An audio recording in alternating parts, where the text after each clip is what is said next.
Good morning दोस्तों। आज हम सॉन्ग ऑफ माई सेल्फ नामक चैप्टर के समरी को कवर करेंगे और उसको रीड करेंगे और अच्छे से समझेंगे। ठीक है, तो आज इस समरी का हमारा पहला सेंटेंस है, the present poem song of my self is written by the great poet Walt Whitman.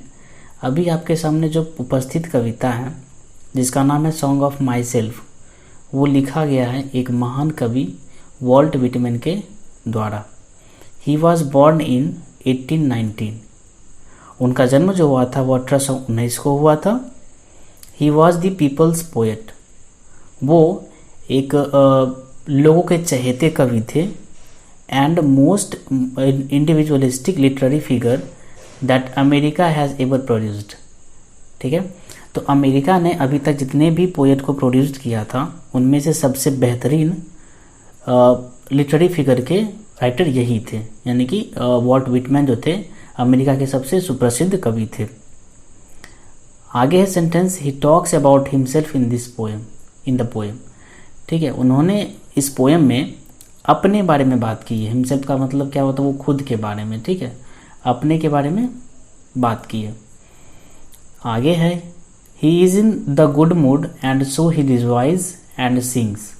इसका मतलब हुआ कि वो एक तरह से अच्छे मूड में हैं और वो आनंदित महसूस करते हैं और गाना गाते हैं। He feels that life force present in him is present in every human being.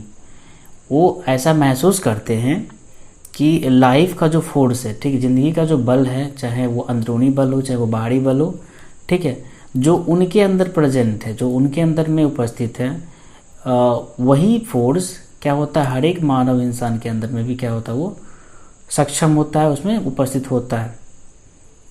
अगला सेंटेंस है हमारा, he allows his soul to move everywhere and rests.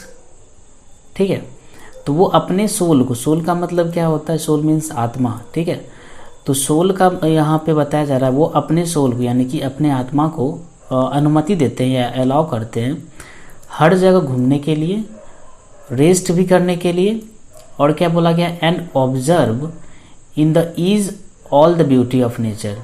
और उन्हें बोलते हैं, अपने आत्मा को बोलते हैं कि इस प्रकृति में जितने भी सुंदरता हैं, यहाँ की जो पृथ्वी है हमारी, इसमें जितनी भी प्राकृतिक सुंदरता है उसे क्या करो, ऑब्जर्व करो। अपने सोल को बोलते हैं, अपने आत्मा को बोलते हैं। ठीक है, फर्दर आगे, he thanked nature for their life for their existence. ठीक है, आगे जाके वो नेचर को थैंक बोलते हैं उनकी लाइफ के लिए और उनकी एग्जिस्टेंस के लिए, मतलब कि उनके अस्तित्व के लिए। He is 37 years of age and is in good health which he feels will be there till he dies। वो अभी के समय में कितने साल के हैं, 30 साल के हैं, और महसूस करते हैं जिस तरह का हेल्थ अभी महसूस कर रहे हैं वो आगे भी जब तक वो मर नहीं जाते तब तक भी वो ऐसा फील करेंगे। नेक्स्ट सेंटेंस है हमारा, religious beliefs and particular system of thoughts, यानी कि धार्मिक विश्वास से और जो एक तरह से खास सोच जो होता है, are put back for some time and pondered but are never forgotten.